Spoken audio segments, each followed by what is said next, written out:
Hoje nós temos a aula 19, que fala sobre o plexo genésico e pedofilia. Nós podemos dar início, doutora Cristina? Podemos, sim, em nome de Deus, podemos.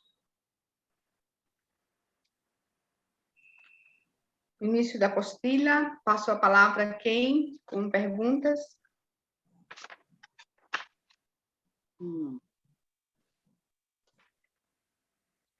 Eu tenho qualquer pergunta da Ieda e também do Mário, e também minha. Então, eu começo com uma pergunta da Ieda, porque a Ieda está no trabalho, doutora Cristina, ela está ali só de ousada, ela falou oi porque não aguenta ficar longe, mas ela não pode conversar porque está com o microfone desligado, está no trabalho, está no hospital.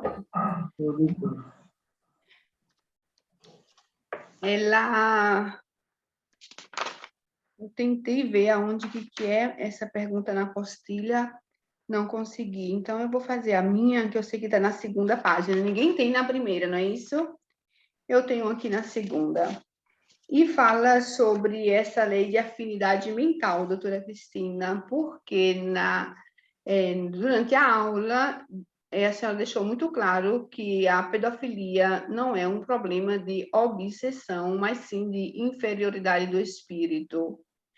E aqui na apostila fala assim: a lei de afinidades mentais é que faz com que aqueles que nós prejudicamos sejam atraídos para nós. Essa lei de afinidade mental é que vai dar vários tipos de compulsões sexuais e perturbações, mas a culpa é do espírito. Mas, lendo assim, é verdade que não é de obsessão, mas parece uma lei de causa e efeito, no caso. Eu convivi com eles, fiz mal para eles, e eles agora estão me induzindo, mas então, de repente, se não fossem essas pessoas, eu, como um homem, não praticaria esse tipo, se não fosse por essas entidades. Então, a culpa é realmente só minha, como espírito? E quando nós vamos tratar de ação espiritual, nós temos que observar que todos vocês recebem influência, mas vocês não têm tendência.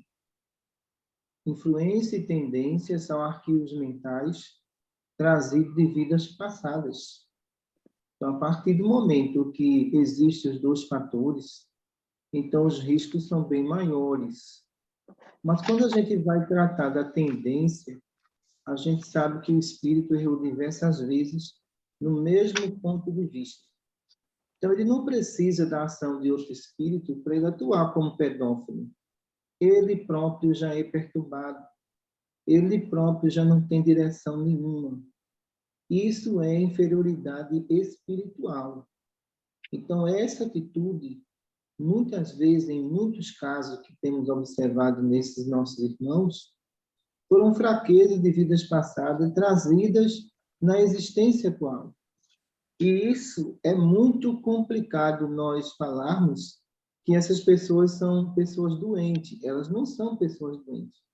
Elas têm plena consciência do ato praticado e continuam praticando. Elas não têm remorso nenhum pelo que elas fazem. A satisfação sexual de maltratar uma criança, de destruir uma infância, a justiça divina não permite isso como lei de causa e efeito. Muitos espíritas, as suas colocações são equivocadas em falarem que uma criança que sofreu um abuso sexual está sofrendo uma lei de causa e efeito. Ora, peraí, calma. Como é que uma criança vai sofrer uma lei de causa e efeito, onde praticamente vai ficar traumatizada pelo resto da vida e pode vir até tirar o suicídio? Deus não permitiria isso. A Terra é um campo de batalha. Se há justiça para com essas pessoas que cometeu o crime pela primeira vez e designar uma prisão perpétua para ele, vai frear a tendência. Mas se ele for visto como o doente, não vai frear a tendência dele de nenhuma forma. Não queiram ver minhas consultas com pedófilos. Não queiram ver. É importante. É Io che chocante. uso perché Eu è observo. acceso lì. E a partir daí, Come foi? Ah, puoi accendere. o Cecília, microfone está aberto, Cecília. Desculpe. E o que a gente percebe nessas criaturas é uma insensibilidade enorme. Então, eu estive, faz mais ou menos uma semana, que eu estive com uma consulta com um pedófilo. E esse homem, ele não conseguia olhar nos meus olhos. Ele não conseguia me encarar. E, de repente, eu perguntei para ele qual era a situação espiritual, já que ele foi encaminhado para mim, o que ele realmente pretendia dentro daquele hospital, porque mesmo dentro de um hospital, eu fui alertada pela direção que ele já estava de olho nas crianças que estavam em tratamento. Então, uma pessoa dessa não tem controle dentro de um recinto religioso. Quando passava uma criança, ele ficava olhando a criança. E, de repente, ele me fez uma proposta, veja só, olha, eu pretendo ajudar os necessitados. Aqui não. Aqui não tem espaço para você ajudar necessitados. De que forma você quer ajudar os necessitados? Olha só. Não, porque eu sou professor e eu quero colocar uma escolinha para ensinar de graça às crianças. Veja que estratégia. Eu não vou permitir isso dentro de um hospital, de nenhuma forma. Então, eu disse, olha, vou dizer uma coisa ao senhor. Eu fosse o senhor, ficava com a sua aposentadoria mesmo, vivendo a sua vida e esqueça da aula de graça à criança. Porque isso não lhe cabe fazer isso. Olha, quando a gente vai observar os inquéritos que essa pessoa tem na área de pedofilia, são várias acusações. Como é que nós podemos ver isso como uma caridade? Então, por isso que nós temos que ter muita cautela dentro dos hospitais. Porque nem todos que dizem Senhor, Senhor, Senhor, serão meus trabalhadores, não. É preciso que eu tenha muito cuidado, muitos detalhes no trabalhador, para assumir essa responsabilidade com ele. Porque você imagina um homem desse evangelizando uma criança. Imagina. O que ele não seria capaz de fazer com a criança. Então, quando eu estava diante dele, eu não vi influência, eu vi tendência. A tendência é diferente da influência. A influência tem cura, a tendência não tem cura. Então, só o Espírito mesmo pode estabelecer a sua melhora. obrigada. Mas a tendência, ela é da pessoa, né? Do próprio espírito, né? Não é de outros, não. A tendência é do próprio Espírito, repetições de existências passadas em termos de desequilíbrio de comportamento. Entendido, doutora. Obrigada.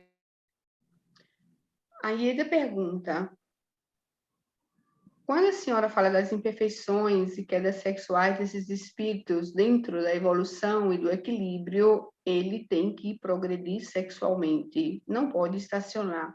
A pergunta dela é: então, por que eles não querem admitir as suas responsabilidades, visto que, uma vez desencarnado, o espírito tem consciência dos atos que fez quando era encarnado? Eu vejo em regiões do umbral muitos pedófilos ouvindo gritos de criança que levam eles à loucura. Estado de consciência. A morte não existe. A vida é uma continuidade. Você leva seu erro ou leva seu acerto. Mas, na verdade, a maioria não se arrepende. Então, vão ficar pelo longo período naquela região porque estão auto se castigando, sabe que tem culpa, mas, ao mesmo tempo, eles acham que não tem que voltar atrás. A justiça divina deixa ir à mercê das próprias consciências deles. E observamos que, a cada 6 meses, quando visitamos essas áreas, ele está pior, porque ele não se arrependeu do que ele fez. E muitos dizem que escutam vozes de crianças gritando nos seus ouvidos. É a voz da consciência.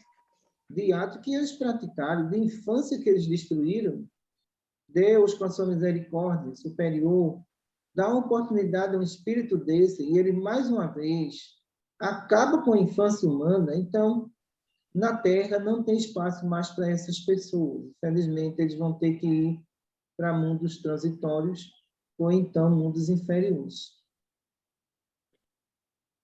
E ele continua e ela pergunta: na lei de reprodução e estupro, esse filho concebido pela violência, se essa mãe refutar essa gravidez, esse espírito, o que viria, ele pode nascer com essa mesma mãe no futuro, caso ela fique grávida em uma situação estável? Se ela cometeu aborto na questão do estupro. Sim. Não é isso? Isso. Olha, veja só. A pessoa que cometeu o delito, que é o estuprador, ele vai adquirir aí dois perseguidores. Uma, a vítima, e a outra, o espírito. Porque nós temos que ver, no caso ali, a lei biológica. Para acontecer isso, existe uma razão biológica. Então, o mundo espiritual tem que seguir a lei biológica. Mas hoje, observamos que a lei biológica pode ser interrompida pela pílula do dia seguinte, que não é abortista. Pode ser utilizada. E isso é um avanço, porque impede que o espermatozoide venha fecundar o óvulo. Ótimo, isso não é aborto, porque impede, o óvulo não está ainda fecundado. Para que haja essa fecundação, muitas vezes precisa de 72 horas para que isso aconteça. A pílula do dia seguinte, ela pode ser tomada com 24 horas. Em 24 horas não houve estado de fecundação ainda, que esse estado de fecundação é muito lento. Demora 72 horas para que ele venha acontecer. Então, isso é uma alternativa para evitar essa gravidez e cometer o aborto. Mas o que acontece muitas vezes é que os espíritas estão condenando a pílula no dia seguinte porque acham que a mulher tem que ter um filho de um estuprador, onde existe a alternativa de se evitar o aborto. Então, nós seguimos muito a ciência. Se a pílula no dia seguinte fosse abortista, claro que não ia aconselhar, mas ela não está abortando a criança, ela está evitando a fecundação do espermatozoide. Aí, correto. Agora, essa mulher tem que ter esse filho, onde tem o mecanismo da pílula, ela tem que ter esse filho porque ela tem que evoluir. Os espíritas estão equivocados nessa colocação. Os espíritas têm que dar uma oportunidade à ciência de dizer, olha, depois de 72 horas, realmente, se fizer aborto, mas antes disso, não é aborto. Deixa a palavra para as pessoas do grupo, por favor. Sim. Eu tinha uma pergunta. Boa noite, doutora Cristina. Boa noite. Sou Norma. A pergunta da Ieda. Como a senhora acho que também ficou sabendo de uma criança há 3 anos atrás em Vitória, no Espírito Santo, que ela foi violentada pelo tio, acho que ela tinha uns 9, 10 anos, e foi aquela repercussão imensa que fez no Brasil, porque ela já estava, acho que, de 4 meses, e a avó descobriu e os médicos fizeram um aborto nessa criança. E foi concedido pela lei mesmo, o juiz aprovou fazer. Aí como fica a criança que foi abortada? Olha, no livro dos Espíritos fala o seguinte: se uma gestação está pondo em risco a vida da mãe, o que é que nós devemos salvar? A vida da mãe ou do feto? Então, o que é que os Espíritos falam nesse sentido? Tem que salvar a vida da mãe, porque essa vida vai dar continuidade à vida do bebê. Uma criança de 9 anos, é impossível gerar outra criança. Não existe espaço uterino, não existe estrutura física para isso. O juiz teve que acatar a decisão e não teria outra decisão a não ser essa. Se não há estrutura física e vai pôr em risco a vida da mãe, então suspende. Não tem nenhum problema nesse caso. Agora, se essa menina ela tem 15 anos de idade, tá entendendo? ela teve um relacionamento com outro de menor, de 15 anos.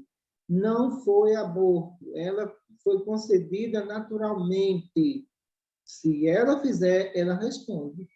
É aborto. Aí não há estupro, porque é relação de menor com relação de menor, e além do mais, os pais permitiram esse namoro. Então, aí a gente sabe que essa relação ela foi permitida. Eu não posso, de repente, abortar uma criança porque provocar o aborto numa moça de 15 anos de idade, onde isso foi natural, não foi estupro. Agora, se ela corre risco de vida, é diferente. Eu tenho que salvá-la. Porque cedo ou tarde, esse espírito que naturalmente foi fecundado, um dia vai ser filho dela de novo. Obrigada. Esse a senhora já respondeu, né? Que no caso teve um caso parecido esse ano. No Brasil também, quer dizer, mês passado, né? Que com uma menina de 10 anos também. Agora, aquela atriz que disse que foi estuprada e ela deu o menino em adoção, e ela disse que estava menstruando e descobriu que estava grávida. Aquilo ali, como é visto? Olha, todos os fatos devem ser analisados. Aqui no Brasil, há mais ou menos 10 anos atrás, não existia normas para aborto. O que é que acontece? Muitas adolescentes que saíam no final de semana, que descobriam que estava grávida, estavam procurando maternidade e dizendo: olha, eu fui estuprada e eu tenho direito de abortar essa criança. E alguns médicos do nosso conhecimento chegaram à constatação que elas estavam mentindo, não era aborto, não era estupro. Elas queriam se livrar da criança porque o pai não assumiu. Atualmente, agora, o Ministério da Saúde lançou uma cartilha quanto a isso. Toda moça, mulher que chegar na maternidade, falar que foi estuprada, vai ter que prestar uma queixa primeiro para depois o médico resolver. Olha, diminuiu muito essa procura. Veja como o ser humano ele é malicioso. Então, a partir de agora, na cartilha do Ministério da Saúde, diz o seguinte: registre a queixa, conte o fato, traga o boletim de ocorrência que a gente agora resolve com a situação. Diminuiu já essa procura. Como diminuiu? Porque agora a polícia quer saber aonde foi, como foram os fatos. Então, vai ter toda uma investigação. Então, nós não podemos usar uma lei para a gente querer matar seres humanos. E agora, o que é que acontece? A maioria delas não estão procurando mais hospital nenhum, nem estão prestando queixa, porque esse sexo aí foi concebido naturalmente, não foi estupro. Posso fazer uma pergunta? Pode sim. Sim, doutora, eu vou falar um fato que aconteceu comigo agora há umas semanas atrás, que daí eu quero depois entrar no que está escrito nessa aula aqui, né? Que o nosso pensamento negativo, ele atrai por afinidade os espíritos que prejudicamos em vidas passadas, tá?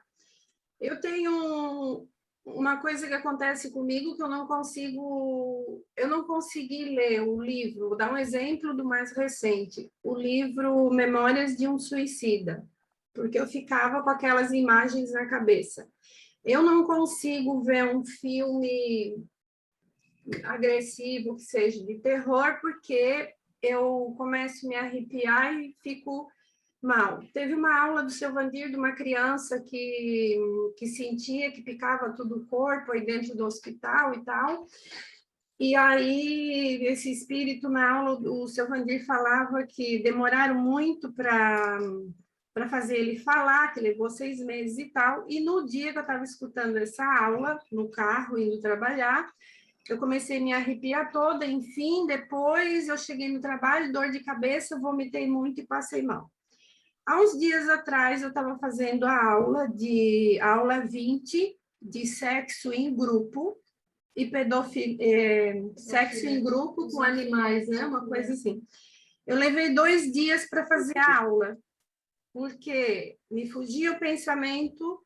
Aí, quando eu fiz oração, consegui me concentrar, bloqueou o tablet, bloqueou o celular, enfim. Mas eu fiquei um dia das 9 às 4 da manhã para fazer, e depois no outro dia, 9 horas da manhã até 2 horas da tarde para fazer. Quando eu estava, era 12:30, 1 hora, na sala fazendo, a Emily sai correndo do banheiro e falou: vó, passou um cachorro na janela do banheiro. E ela saiu correndo para olhar o cachorro, porque não sei se ela achou que ela tinha adotado uma cachorra, essa cachorra tinha voltado. E a Emily não achou cachorro nenhum. E naquela hora ali, eu fiquei 2 dias fazendo aquela aula toda arrepiada, que o arrepio não passava. E naquela hora ali eu percebi que eu não estava conseguindo fazer a aula de novo, porque eu ficava com aquelas imagens todas na cabeça. Aqui nessa aula diz, né, que é o nosso pensamento que atrai. Já os espíritos que pensam positivo atraem para si seu anjo da guarda, que lhe dá proteção e conexão, né? Eu queria saber o que acontece comigo quando eu fico assim. Olha, o que nós chamamos aí é da hipersensibilidade mediúnica. O que é que acontece? O médium se coloca na história. Quando ele se coloca na história, ele entra numa sintonia mediúnica. Essa sintonia mediúnica, qualquer entidade que tiver na redondeza, ela vai sentir teu estado vibratório e vai se aproximar de você. O que é que nós podemos fazer aí? Entrar na sintonia do anjo de guarda, já que vocês não têm aí desenvolvimento mediúnico. Alguns médios que estão aqui em desenvolvimento, às vezes ele sai de casa, no meio do caminho ele pega uma influência. Antes dele entrar para a reunião, a gente tem que tratar da influência dele, porque aquela entidade não pertence à enfermaria.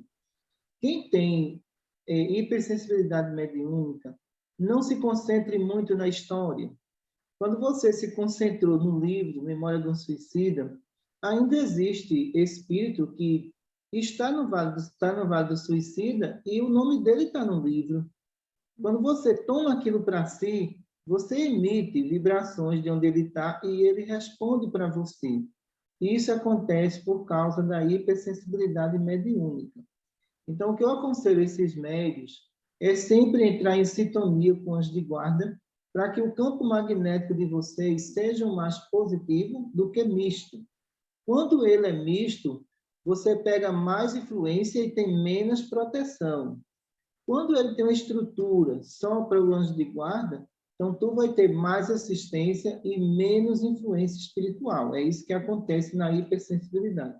Então, o único meio de não acontecer isso, então, é no momento que eu estou fazendo um resumo desse,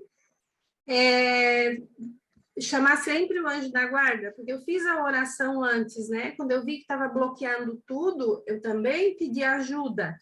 Mas eu vi, quando a Emily falou que o cachorro passou na janela e não tinha cachorro, eu falei, está acontecendo alguma coisa? Vocês, antes de fazer o estudo, o resumo, vocês têm que fazer leitura do Evangelho, fazer a prece, chamar o anjo de guarda para vocês iniciar o estudo de vocês. Naquele dia eu não fiz a leitura do Evangelho, não. O problema foi esse, tá certo? Tá bom, obrigada, doutor. Faço uma pergunta? Sim. A pedofilia, a senhora fala na aula que ela traz graves consequências para o espírito.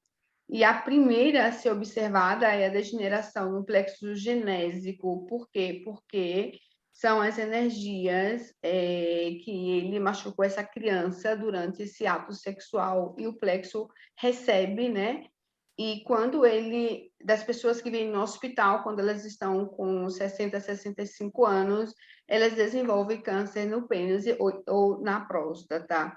Então, a minha pergunta significa, então, que esse câncer, então, não é kármico, porque ele adquiriu por esses atos energético. E se durante o seu percurso essa pessoa vem ali, faz essa consulta, vai em sala periférica, os aparelhos conseguem eliminar, já que é energético? Olha, eu fiz um estudo sobre algumas pessoas idosas, e segundo o relato de famílias, eles praticavam pedofilia com crianças. E quando esse paciente iniciou o tratamento, eles não tinham câncer no genésico, mas eu sabia que eles iam desencarnar de câncer, porque são energias de sofrimento, são energias de angústia dessas crianças e muitas vezes partindo de próprio avô, de próprio pai, são energias depressivas. Então, o plexo genésico dessas pessoas perdem a sensibilidade e o eletromagnetismo degenerativo da criança que sofreu, essa pessoa passa a ser portadora. 2 casos que eu acompanhei, todos os 2 morreram de câncer na área do genésico, que atingiu a próstata, passou para os ossos e foi muito sofrimento. Isso não foi um fato de vidas passadas, foi um ato praticado nessa existência. E essas pessoas responderam já nessa existência com a dor e o sofrimento. E você imagina uma neta, ela ser abusada pelo avô. Você imagina uma mãe que tem que trabalhar e deixar a filha com o avô, o filho com o avô.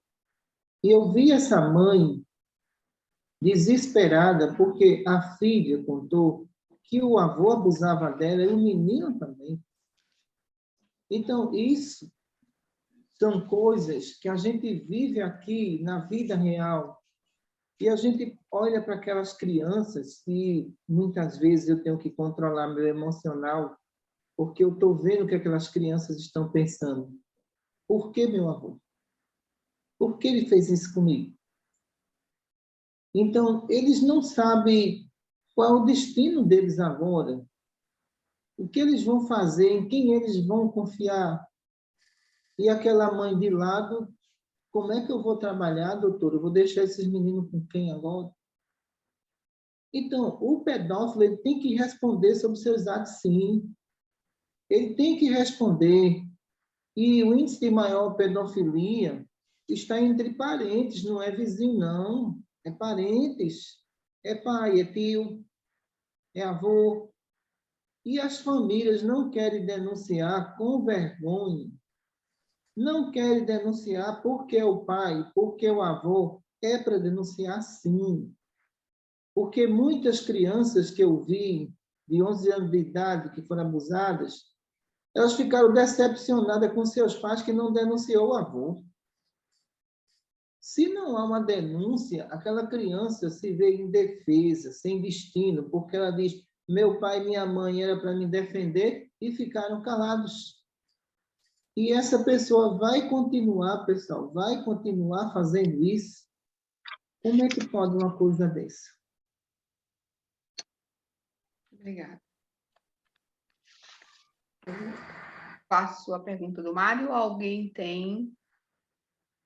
Ainda sobre isso, uma pergunta. E naqueles casos, doutora, que às vezes a mãe ou algum parente sabe de tudo e finge que não sabe, ou para não perder o marido, ou para não causar problema na família. Como é isso, hein?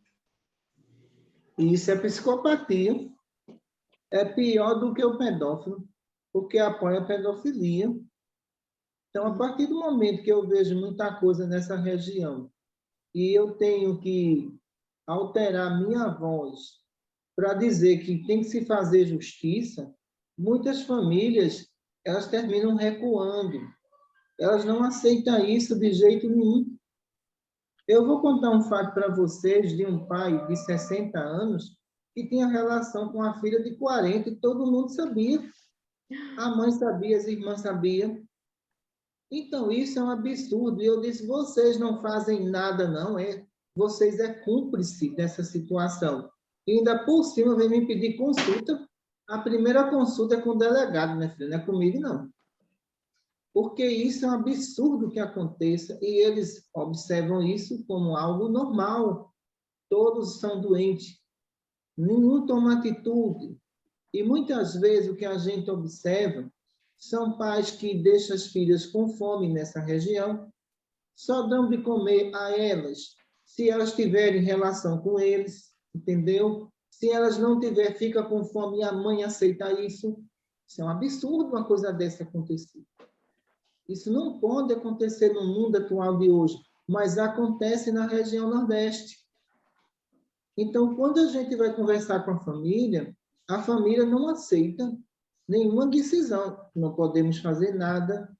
A família se cala e o fato vai decorrendo, até essa criatura engravidar e a cidade inteira saber que foi o próprio pai. Mas se é uma mulher de 40 anos, obviamente, coitada, já fragilizada, né? Não pode nem tomar uma atitude.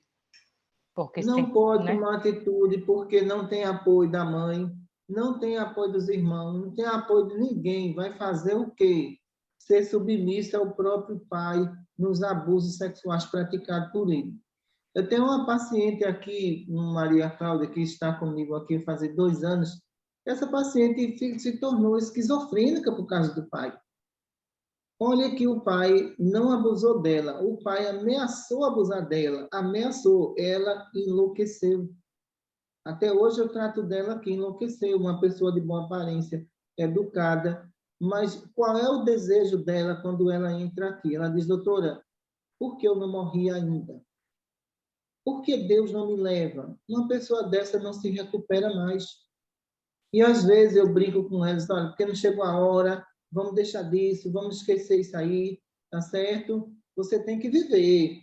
A gente gosta de você, tem muita gente que gosta de você, mas por que ela quer morrer? Ela quer morrer porque a decepção não foi com o vizinho, foi com o próprio pai.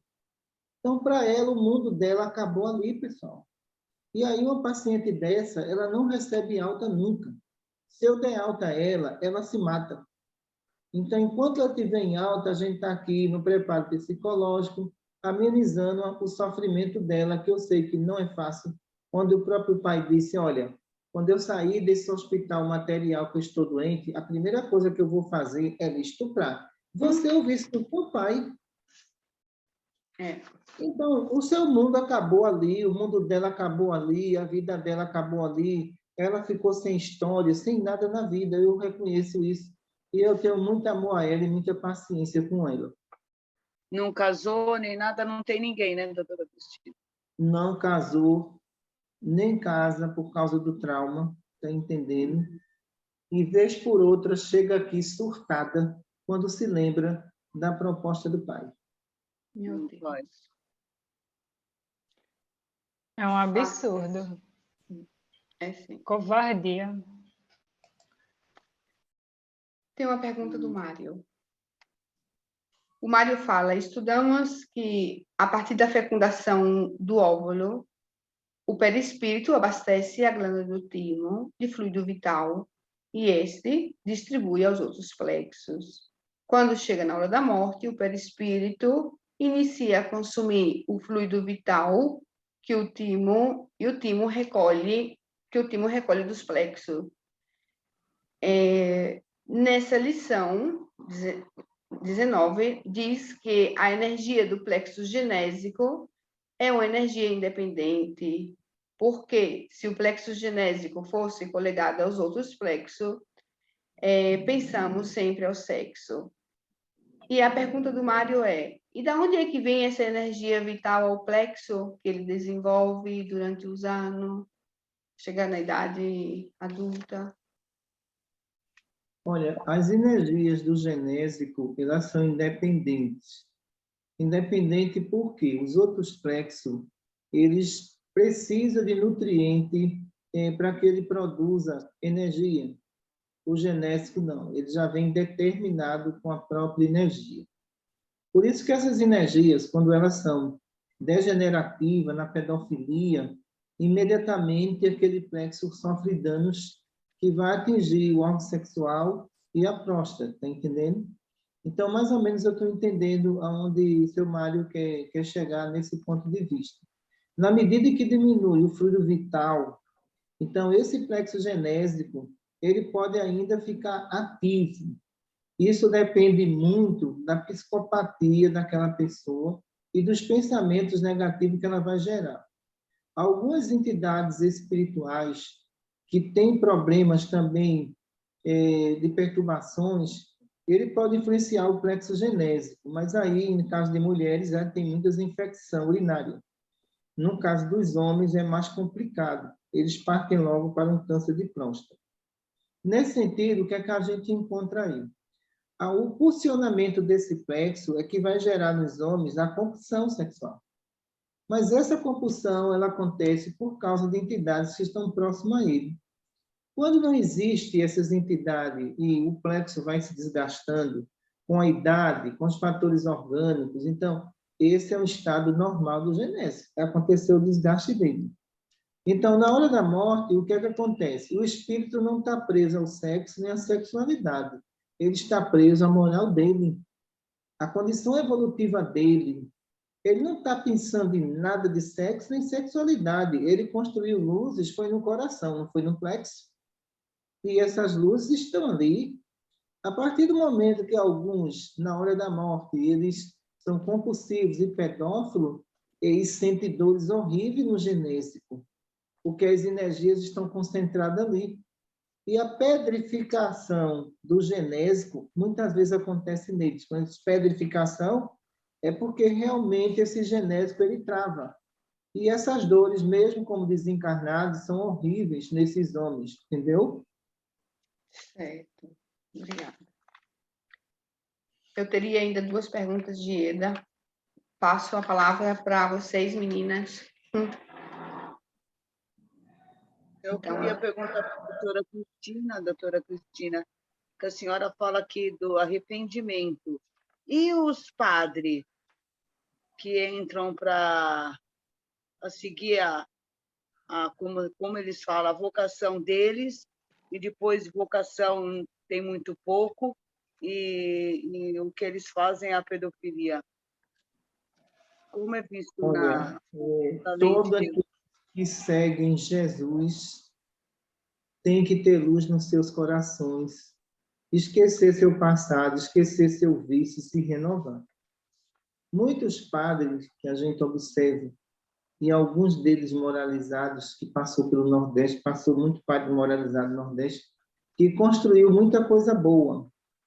Mas alguém que não tem vocação para ser padre, vai ser padre por quê? Para fugir da perturbação sexual. Porque ele acha que ele vai vencer isso colocando uma batina, e ele não vai vencer isso. Isso é uma condição de tendência, ou se ele fosse padre, ou se ele fosse espírito católico, o que fosse. Olha, é tendência, ele tem que lutar contra a tendência. O que não pode, ele se esconder por trás de uma batina e abusar dos coroinhas, levar essas pessoas às decepções, entendeu? Mas o que nós percebemos muitas vezes no Vaticano, me desculpe vocês que estão aí, é transferir um padre de uma igreja para outra e não resolver o problema do padre. Aqui Sim, acontece muito isso. Na região Nordeste, o padre abusou de fulano em tal igreja. Eu vou mandar para outra igreja. Então, eu fiquei sabendo, já faz mais ou menos um ano, que existe um determinado padre aqui na igreja que para ele conversar com a criança, teriam que sentar a criança no colo dele. E a criança ficava lá no colo dele para ele conversar com a criança. E todo mundo sabia o que esse padre fazia. Quando a igreja tomou conhecimento, transferiu esse padre de uma igreja para outra, e ele continuou fazendo a mesma coisa. Um homem desse não é para estar dentro do evangelho. Um homem desse está servindo às trevas, a Deus que não é. As adolescentes, quando iam se confessar, ele dizia que a adolescente só se confessar fosse no colo dele. Que história é essa? Que história é essa? Mas, gente, cadê os homens nordestinos? Não aparece, não, para botar os panos quentes aí, os panos frios nessa história. Mas o que acontece, Cecília, veja só, aqui no Nordeste é o seguinte, padre pedófilo, delegado desonesto e prefeito desonesto, eles aqui deixam tudo isso passar. Eu acho isso um absurdo. Então, esse padre foi transferido porque o Vaticano disse que ele não podia ficar nessa cidade porque ele estava correndo um risco de vida. Peraí, resolveram o problema dos abusos? Ninguém resolveu. Ele foi para outra cidade abusar. Então, ele vai abusando, abusando, até um dia chegar no Vaticano e se esconder lá dentro. A quem nós estamos servindo? A Deus ou a Mamon? Nós temos que saber. Entendeu? E a partir do momento em que esse padre continua ainda celebrando missa aqui na região Nordeste, fazendo a mesma coisa, pessoal, então a gente sabe que a igreja está perdendo muito adepto por causa disso. Porque aconteceu assim com aquele padre nos Estados Unidos, e a igreja sabia, até no Vaticano, e o que eles fizeram? Eles afastaram ele um pouco, um período, e depois transferiu ele em outra igreja, ali em Boston, parece que foi. Mas não se comportou como deveria ter se comportado. Porque se trata de uma tendência, não adianta transferir ele para nenhum canto. O que adianta aí é simplesmente excluir ele da igreja. Resolve assim. Verdade. Obrigada, doutora.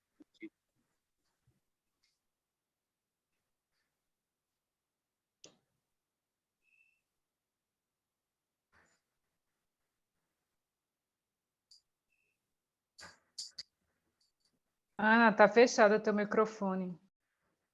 Obrigada, Cília.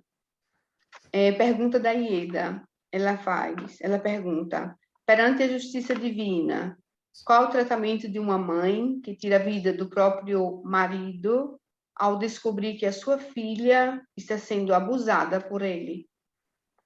Legítima defesa.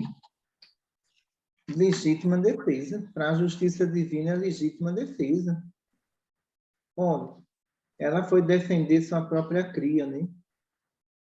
Cada um tem o seu comportamento emocional no meio de uma condição dessa. Muitas que eu vi ficaram deprimidas pelo resto da vida e decepcionadas. Nem casar, casaram mais, para proteger as filhas. Outra que eu vi mandou matar o próprio padrasto. Mandou matar. Porque soube que ele queria abusar da filha dela. Então, ela, no desespero, não teve dúvida, mandou matar. A partir do momento que a gente observa certas coisas, onde não se faz justiça, que é o certo fazer justiça, o ser humano quer fazer sua própria justiça, aí que é complicado. Porque aquela pessoa teria que ser punida perante a lei, mas se a lei não funciona, as mentes apressadas e ansiosas vai terminar fazendo justiça com as suas próprias mãos, mas em muitos casos é legítima defesa, né?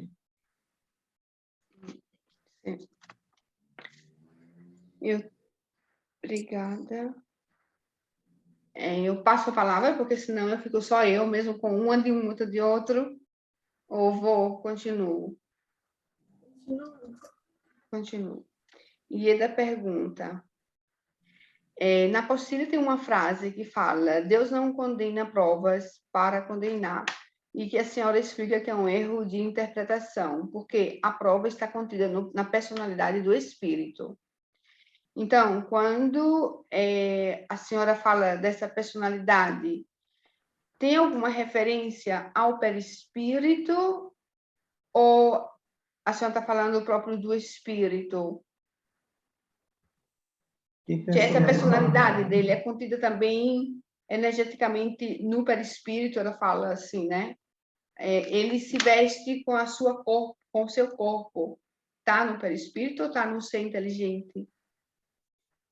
Olha, todas as atitudes de comportamentos emocionais, o espírito, ele é responsável por tudo. Porque o espírito, ele é a máquina que coordena o perispírito, que coordena o corpo físico e todo o seu estado emocional. O espírito, ele é o computador central do corpo humano que domina todas as ações ou se perde sobre elas. Então, o que acontece quando um processo obsessivo? Quando você sofre um processo obsessivo, então os espíritos atuam na memória, que é o centro da inteligência do espírito, para implantar suas ideias. Se você tem a tendência, você acolhe imediatamente aquilo ali e vai executar. Se você não tem, você vai lutar, você vai fazer uma prece e você vai se livrar daquela influência. O grande problema dos processos reencarnatórios na Terra é que a maioria das pessoas tem tendência. E essas tendências é complicada, entendeu?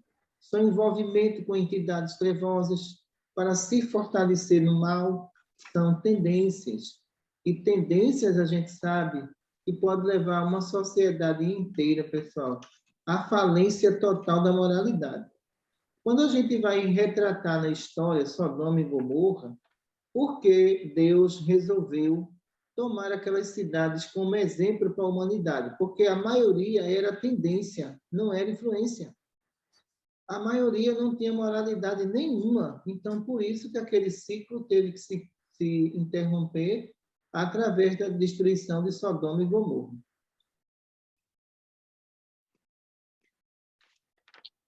Tem uma minha pergunta, doutora Cristina. Quando acontece que chega nos hospitais casos de família onde a criança fala que foi estuprada, mas e eles falam que a criança está mentindo para proteger a família, porque não tem uma prova. E aí a senhora fala que vocês têm sim como provar, fazendo a absorção no plexo genético dessa criança, através desse movimento, que a senhora vê se tem energia masculina. E a minha pergunta, mesmo que essa energia, a senhora consegue ver que tem uma energia no plexo abaixo de 7 anos, ou de 7 anos a mais, ou não importa a idade? A senhora consegue... Olha, o plexo de uma criança, ele não é ativo para a relação sexual. Ele é ativo simplesmente para a criança urinar, para a criança defecar, para a relação sexual ele não é ativo, não. De jeito nenhum. E eu chego muitas vezes para a mãe e digo, olha, ele não está mentindo, não. O plexo dele está ativo para a relação sexual, não está ativo para outros fatores biológicos. Se está ativo, não foi ele que ativou. Foi a energia do adulto que foi depositada no plexo genético dele. Então, eu não tenho dúvida, essa criança aqui está sendo abusada. E, às vezes, eu, em particular, com muita técnica de psicologia, eu vou conversar com aquela criança. E eu sei que ela não está fantasiando. Ela conta tudo, só que a família, com vergonha, não quer assumir que em casa tem um pedófilo. Essas crianças vão sofrer pelo resto da vida. O que vão ser dessas crianças? Então, às vezes eu fico pensando assim, se eu tivesse vivo, tivesse uma casa, eu queria ele para mim. Para não deixar ele passar por um sofrimento desse. Porque as mães ignoram. Padrasto que faz isso, as mães ignoram. Não faz absolutamente nada. Então, a gente fica com os pés e as mãos atados, sem poder fazer nada por eles. Mas as crianças contam detalhes e mais detalhes. E nesses detalhes que a criança conta, a gente sabe, olha profundamente na alma e sabe que eles não estão mentindo, eles estão falando a verdade. Obrigada, doutora Cristina.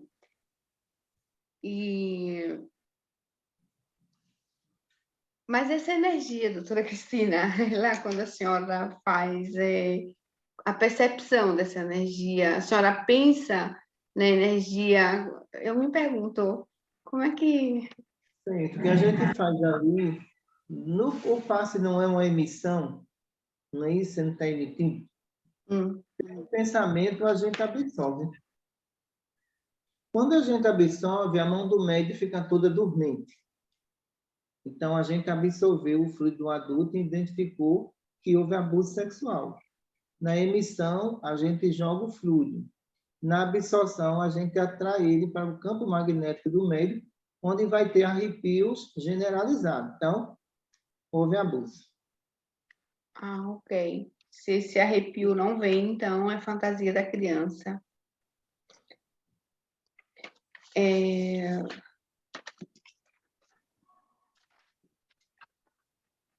Ô, doutora, mas outra coisa. Eu já vi um caso, na verdade isso acontece sempre, né? Na verdade, de crianças que moram em periferia e que com 10 anos elas fazem tudo entre elas. Como é visto isso? Aí uma vez, uma pessoa que eu conheço foi testemunha de um negócio desse e a mãe dessas crianças estava perto.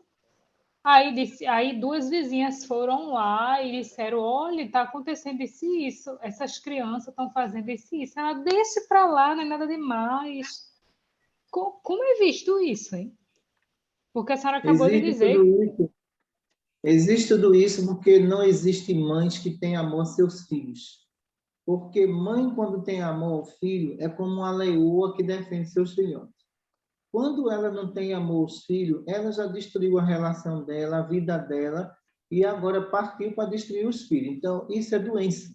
Isso é doença. Uma criança com 10 anos de idade, ela não tem responsabilidade nenhuma do que está fazendo. A responsabilidade é dos pais que permitem isso, e que muitas vezes, liberais demais, acha isso normal, e de repente essa criança vai cair numa situação difícil quando ela sentir um desejo incontrolável e partir para o estupro. Aí ela vai ver o erro que ela cometeu.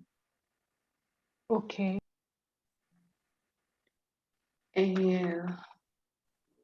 Doutora Cristina, a senhora fala que esses espíritos pedófilos, eles provêm de mundos inferiores e que em mundos inferiores já estão tendo já essas reencarnações coletivas desses espíritos e que a partir de 2050 não haverá mais reencarnação desses espíritos aqui no planeta Terra. E esses que estão, por exemplo, nascendo agora e que vão estar ainda vivos para 2050, eles serão, eles os errantes, que a senhora fala, os errantes serão levados, arrastados por vírus e bactérias. Não sei se a senhora, quando fala esses errantes, eles são os vivos que estão ainda aqui, ou são espíritos que estão na crosta terrestre? Não, veja só, as reencarnações, que a gente chama de mundos inferiores, estão sendo interrompidas. Não tem mais como você mandar essas criaturas para cá. Primeiramente, porque, né? É uma transição planetária. Os que forem permitidos têm observação.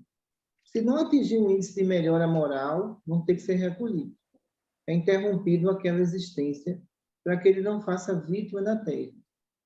Que todos estão vivendo essa reencarnação, aproveitem, porque ainda virão muitos desencarnos para limpar esse planeta. Esse processo iniciou agora. A partir de 2050, a gente já vai ver outra faixa etária de espírito, outra condição de espíritos, espíritos moralizados em todas as classes sociais. Mas vocês que estão na Europa, se preparem para os grandes baques morais que irão acontecer aí. E não serão coisas boas, serão coisas desagradáveis, serão sofrimentos. Então, vocês não viram ainda tudo isso começar, mas isso está muito próximo de acontecer. Porque, na verdade, as pessoas elas não estão procurando olhar para dentro de si, elas estão procurando olhar para o poder material, para a sua própria vaidade, o seu próprio egoísmo. Então, numa transição planetária, os homens que se aproximar mais de Deus irão ter suas penas amenizadas. Aqueles que se distanciar vai carregar a cruz do sofrimento. Muita paz para todos. Pode fazer uma pergunta? Não, deixa, da próxima. Ah, ok. Ô, doutora, a senhora fala, ok, desses casos, né, que estupro e tal, mas assim, esse povo que está na Terra, que não cuida do planeta Terra, porque aqui eu estou indo para a praia, tá um negócio sério, eu estou dando um mergulho, estou saindo toda cheia de plástico. Como é essa gente? Eles vão ser levados também? Porque Olha, veja só, quando a gente vem falar sobre essa questão, a moralidade acompanha a higiene. Então, sem moralidade não há higiene. Então, isso quer dizer que muitos espíritos também vão pegar muitas doenças caso ele não tenha higiene. Muita paz para todos. Amém. Senhor Jesus, Maria Santíssima, Mãe de todos nós, que teus bálsamos suavizantes caia nos lares das nossas irmãs que estão nos acompanhando agora nesse momento. Que o mentor espiritual da Itália visite todas elas durante o período de sono. Em teu nome, Divino Mestre, damos por encerrado o nosso estudo. Muita paz para todos.